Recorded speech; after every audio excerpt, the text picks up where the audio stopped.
Admiral Kethrax had conquered 47 star systems without firing a shot.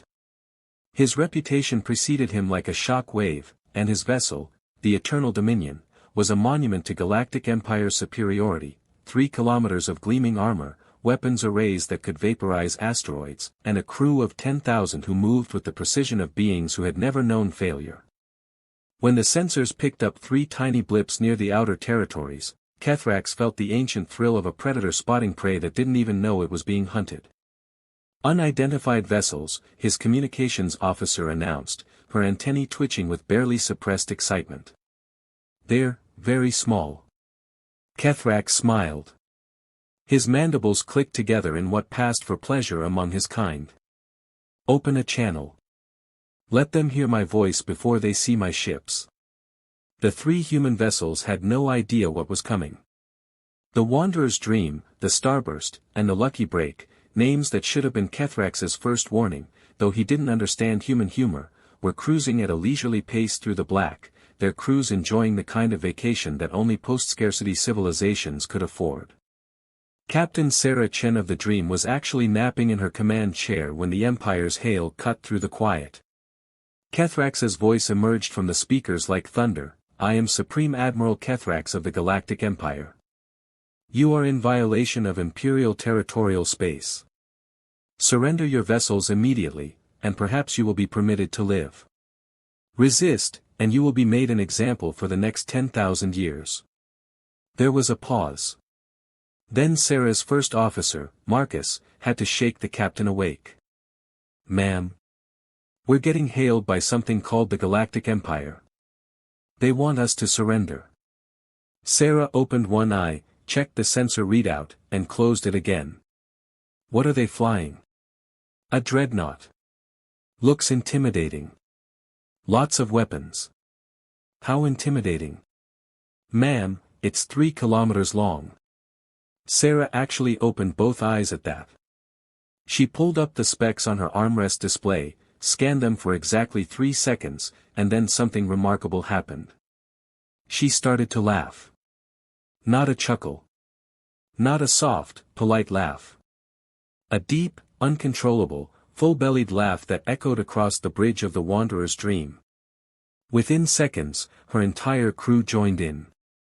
Confused, Admiral Kethrax watched his communications officer report that the tiny human vessel was laughing at him. "They're still laughing, sir," the communications officer said, her voice uncertain. "Should we raise shields?"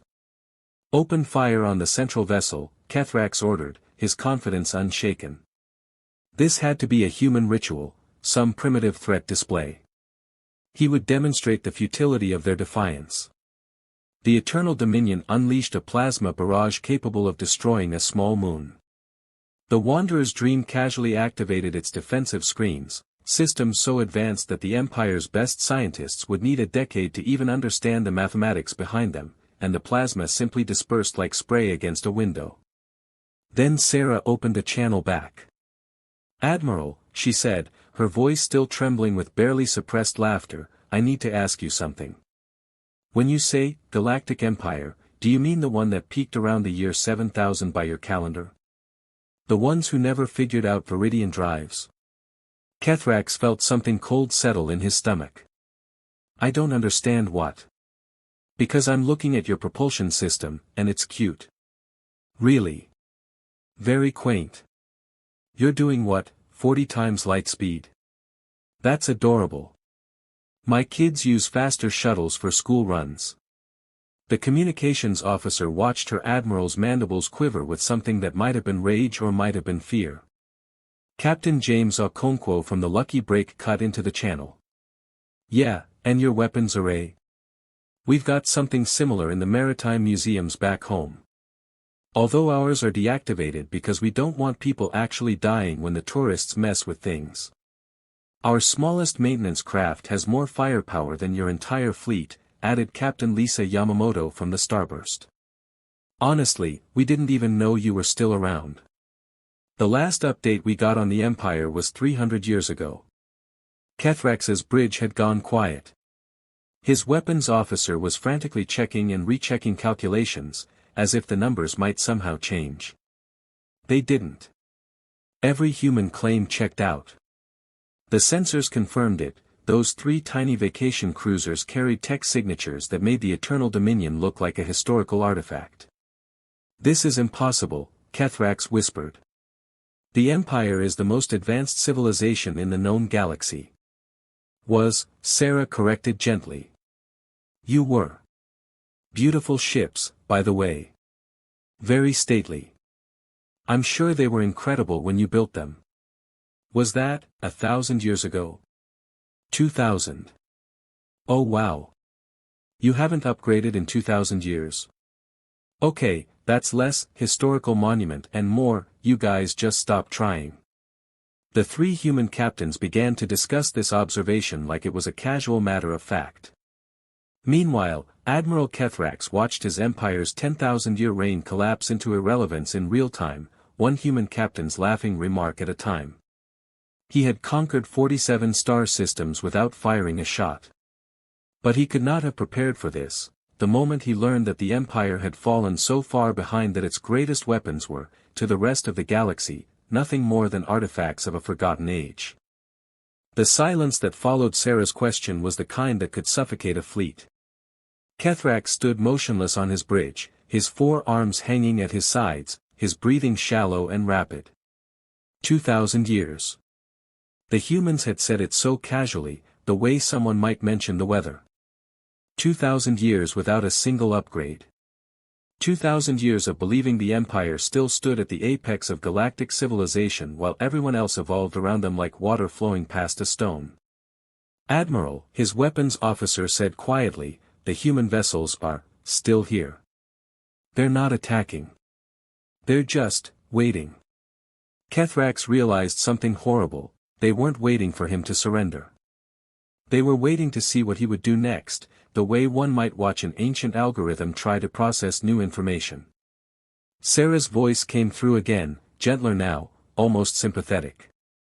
"Look, I don't want this to be weird. We're just passing through. We didn't mean to crash your whole thing. But if you're going to demand surrender from people, maybe run a quick scan first. Just a thought." "How long?" Kethrax heard himself ask. "How long have you known?" "Known what?" James responded. "That you've been asleep. We became aware of you about 50 years ago," Lisa added, consulting something on her end. "Some of our deep space archaeology teams were cataloging abandoned Empire stations. Great historical value, by the way. Really helps us understand pre-unification warfare tactics. You've got some fascinating military doctrines preserved in those old command logs." Pre-unification. The word hit Kethrax like a physical blow.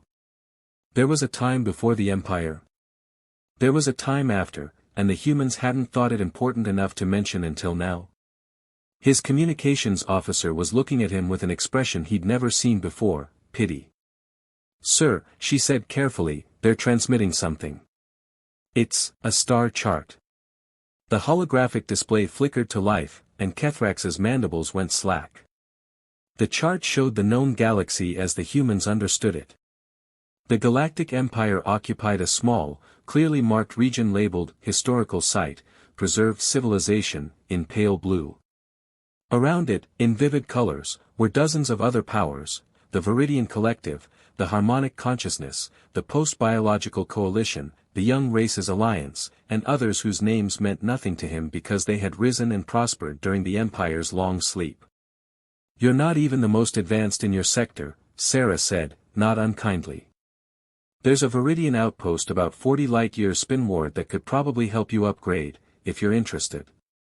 They do good work with historically significant species. Very patient. Very educational." Kethrax felt something break inside him, not physically, but something fundamental. The certainty he had carried for 10,000 years, the absolute conviction that the Empire's superiority was written into the fabric of reality itself, crumbled like ancient stone. "What happened?" he asked. The question came out smaller than he intended. James seemed to consider this seriously. "Stagnation. You stopped exploring. Stopped innovating. Stopped talking to anyone else. And the galaxy kept moving. We all did. It wasn't malicious. You just didn't keep up. Our scientists, Kethrax protested weakly, they assured me we possessed the most advanced technology in known space. They were lying to you, Lisa said flatly. Or delusional. Probably both. We see that a lot, actually. Closed civilizations always do that. The leadership stops questioning things, the scientists stop experimenting, and eventually, everyone just agrees that everything is perfect. It's a common pattern. A common pattern? Kethrax repeated, unable to process that the Empire's catastrophic failure was apparently routine enough to have a name. Yeah, Sarah confirmed. We've got entire universities studying it. There's actually a pretty famous paper called The Stagnation Cycle in Isolationist Empires. You should read it. It'll depress you, but it's good. Kethrax's first officer approached him cautiously. Sir, should we return fire? Assert dominance? The admiral looked at the star chart still glowing before him. At the tiny blue bubble that represented everything his people had ever accomplished, now labeled like something in a museum. He thought about firing on those 3 vacation ships that had casually turned aside his weapons like they were swatting insects. He thought about the Eternal Dominion, the monument to his power, now revealed to be nothing more than a relic. No, he said quietly. Stand down all weapons. Raise white flags if we still have any. Sir. Do it. The weapons officer moved with the numb efficiency of someone carrying out orders they didn't understand. Kethrax turned back to the comm channel. Captain Chen. I am uncertain how to proceed. There was a pause, and when Sarah replied, her tone had shifted entirely. The humor was gone, replaced by something that might have been compassion, the kind reserved for someone who had just learned they'd been living in a cave while the sun rose outside. Here's what we're going to do, she said. We're going to transfer you some basic diagnostic software. Nothing that will let us access your systems, just something so you can get a real picture of where you actually stand technologically. Then we're going to give you the coordinates for the Viridian outpost I mentioned. They deal with this kind of thing all the time. And then? Kethrax asked. And then you make a choice. You can stay in your bubble, convince yourselves everything's fine, and let another 2,000 years pass. Or you can finally join the actual galactic community and learn what the rest of us have been doing. Kethrax looked at the holographic chart again. At all those colors, all those civilizations, all that progress happening while his people slept. How bad is it, he asked. The gap between us and the rest of you? On a scale of 1 to 10. James said. You're asking if the horse-drawn carriage can keep up with starships. It's pretty bad, Admiral. But it's not unfixable. You've got the infrastructure. You've got the history. You just need to remember how to grow. And in that moment, as Supreme Admiral Kethrax of the Galactic Empire stared at the evidence of his civilization's irrelevance laid bare before him, one thought crystallized with painful clarity: the Empire hadn't fallen to invasion or plague or cosmic disaster. It had fallen to itself. To comfort. To the assumption that yesterday's greatness would sustain tomorrow. As the diagnostic software began to download, and the horrifying true data of the Empire's technological position flooded across his displays, Kethrax realized that his greatest enemy had never been external. It had always been the mirror.